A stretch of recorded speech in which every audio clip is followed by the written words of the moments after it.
Welcome to this deep dive, on AI-powered betting strategies in MLS, Major League Soccer. We'll be looking at how these algorithms are trying to predict outcomes, in a league known for its, well, shall we say, chaotic nature. Of course, this is just for informational purposes. Right, we're definitely not offering any financial advice. Think of us as your AI-powered scouts, helping you understand the data behind the beautiful game. Speaking of data, you mentioned chaos. What makes MLS so unpredictable? Well, for starters, the parity in the league is incredible. You Ah. constantly see bottom-dwelling teams pulling off upsets against the favorites. Plus, the travel demands in MLS are unlike any other major soccer league. Teams are crisscrossing the continent, dealing with huge distances, time zone changes, and drastically different climates.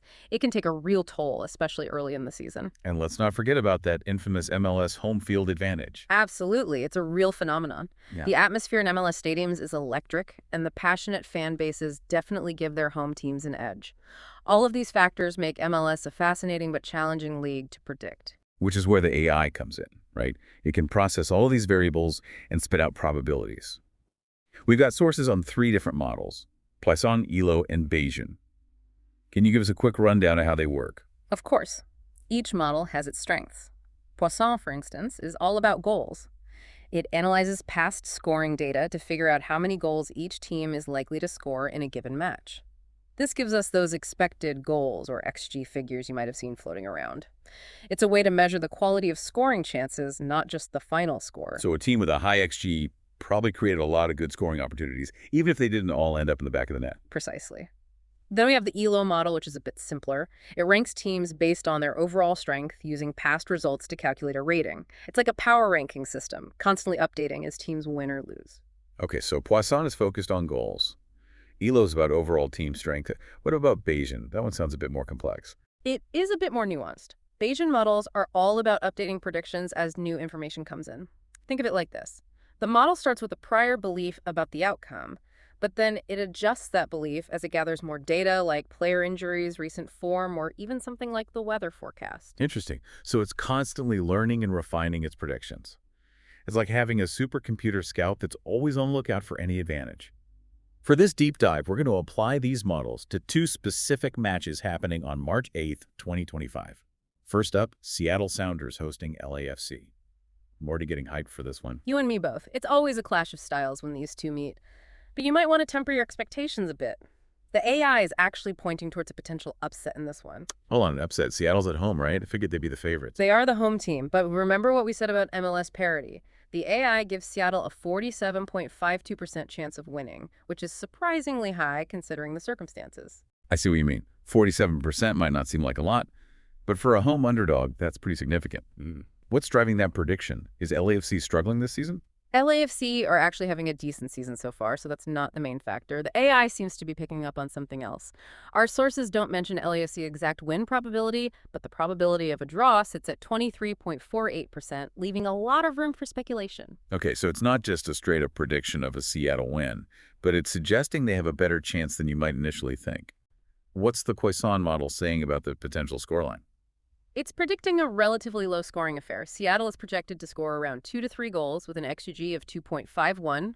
LAFC, on the other hand, is only expected to score around 1 goal with a surprisingly low XG of 0.25. Whoa, 0.25 for LAFC. That's incredibly low for a team known for its attacking prowess. What's the AI seeing that we're not?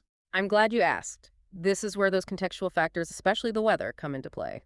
The forecast for that match is calling for rain and wind, which historically hasn't been kind to LAFC's style of play. I'm starting to see the picture. Now, Seattle is used to playing in those conditions, and LAFC, well, not so much. Yeah. But how does weather impact their performance beyond just making the field slippery? It comes down to their tactics. LAFC thrives on quick passing, intricate build-up play, and rapid transitions. A wet, windy field disrupts all of that. Their passing accuracy suffers, their movement becomes less fluid, and their usually potent counterattacks lose their sting. Makes sense. They rely on precision, and the weather throws a wrench into that. So while they might still create some chances, the quality of those chances, and therefore their XG, takes a hit. What about Seattle? How does this weather benefit them specifically? Seattle, on the other hand, tends to play more direct style. They're comfortable with longer passes, aerial duels, and a physical approach. These tactics are less affected by the elements and can even be advantageous in a rain-soaked match. Plus, their players are simply more accustomed to playing in these conditions. So it's not just that the weather hinders LAFC, it's that it actively plays to Seattle's strengths. That's a fascinating insight that you wouldn't necessarily pick up on just by looking at the standings. Exactly. The AI is able to connect those dots and recognize how seemingly unrelated factors can have a significant impact on the outcome of a match. Okay, so we've got a home underdog with a better-than-expected chance of winning bad weather that favors their style of play and a potential low-scoring affair. What does this all mean for someone looking to place a bet on this game? Where's the value according to the AI? Well, if you're looking for the best bang for your buck, betting on a Seattle win seems to be the smartest play. The odds might be slightly against them, but the AI clearly sees their chances as much higher than the bookmakers are suggesting. So it's a classic underdog bet, but one with a strong data-driven rationale behind it. Any other interesting plays based on this data? Given the weather conditions and the defensive strengths of both teams, betting on under 2.5 goals also seems like a solid choice. A rainy, windy match doesn't exactly scream goal fest, and the AI seems to agree. That makes sense. A more conservative bet, but potentially a safe one. And for those who are a little more risk-averse, but still want to back Seattle. A double chance bet on Seattle or draw is a good option. It gives you a bit more safety while still allowing you to capitalize on Seattle's potential upset. It's all about finding the right balance between risk and potential reward. That's great advice. And no matter what you choose, always remember the 2% rule, the golden rule of bankroll management. We'll break that down in more detail later, but it's all about betting responsibly and never risking more than you can afford to lose. Now let's turn our attention to our second match of the day. Atlanta United versus the New York Red Bulls. This one's taking place on the same day, March 8th, but down in Atlanta at the Mercedes-Benz Stadium. What do we got here? This match is shaping up to be a potential goal fest, but with some intriguing twists and turns that the AI is picking up on. First off, Atlanta will be enjoying that formidable home advantage we talked about, but they'll also be missing a key player in their attack, Brooks Lennon. On the flip side, the New York Red Bulls will be without... Don't tell me they're missing their star striker. Not quite, but it might be even more impactful. They're going to be without 3 of their starting defenders. Whoa, 3 defenders out. That's a massive blow to their back line. What does the AI make of all this? Is this a clear-cut case of Atlanta running away with it? Well, the AI isn't shying away from bold predictions. Despite Lennon's absence, Atlanta is still the heavy favorite with a 69.03% chance of winning. That's right. The AI seems to be heavily weighting those defensive absences for the Red Bulls.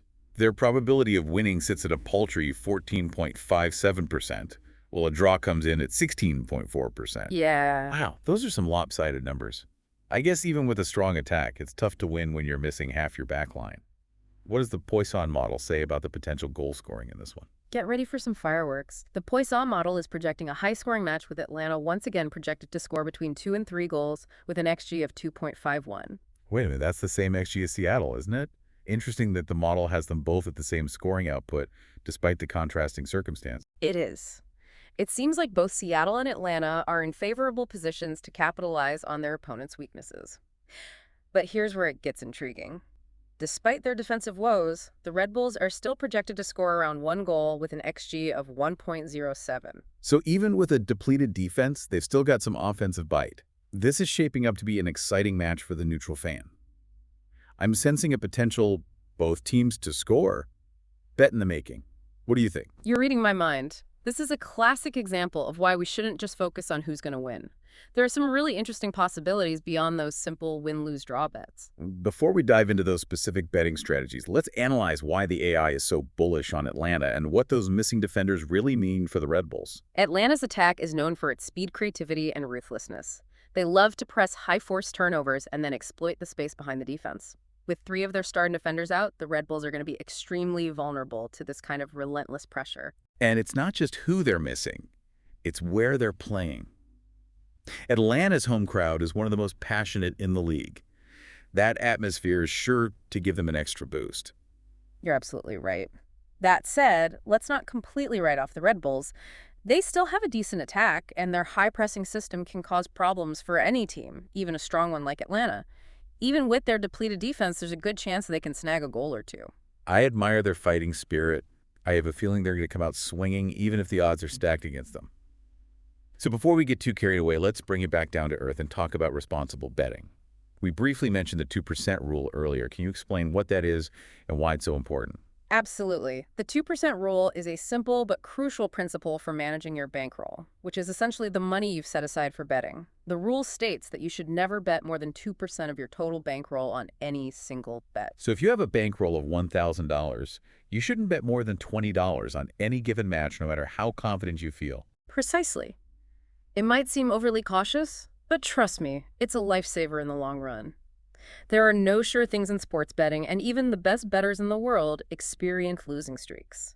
The 2% rule helps you weather those inevitable downswings and stay in the game. It's about protecting yourself from those moments where emotion might take over and you're tempted to chase losses or bet outside of your comfort zone. I've definitely been there, and it rarely ends well. We've all been there. Discipline and consistency are far more important than hitting the occasional big win. The 2% rule helps you develop that discipline and protect your bankroll from those moments of madness. It's like having a financial safety net for your betting endeavors. It's not just about maximizing your potential winnings, it's about ensuring that you can continue to enjoy the thrill of the bet without putting yourself in a precarious financial situation. Exactly. Betting should be fun, not a source of stress or anxiety. It should enhance your enjoyment of the sport, not detract from it. Okay, with that crucial reminder out of the way, let's apply the 2% rule to our two featured matches, starting with Seattle versus LAFC. We talk about that potentially valuable bet on a Seattle win. How would that play out under the 2% rule? Let's say you're working with a bankroll of $500. Following the 2% rule, your maximum bet on a Seattle win should be no more than $10. It seems like a small amount, especially when you consider the potential payout if they pull off the upset. But remember, it's about protecting your capital. If the bet wins, great, you've made a profit while minimizing your risk. And if it loses, well, you're still in the game ready to tackle those other betting opportunities. Speaking of which, we also discussed under 2.5 goals as a potentially solid play. Would that bet also fall under the $10 limit with our $500 bankroll example? Absolutely. Even if you're feeling super confident about that under bet, you wouldn't want to risk more than $10. Overconfidence can be a slippery slope in the world of betting, and the 2% rule helps you stay grounded. That's a great point. It's easy to get carried away, especially when you start seeing a few wins. The 2% rule keeps you honest and focused on the long game. Now, for those who are a little more risk-averse, we discussed the double chance bet on Seattle or draw.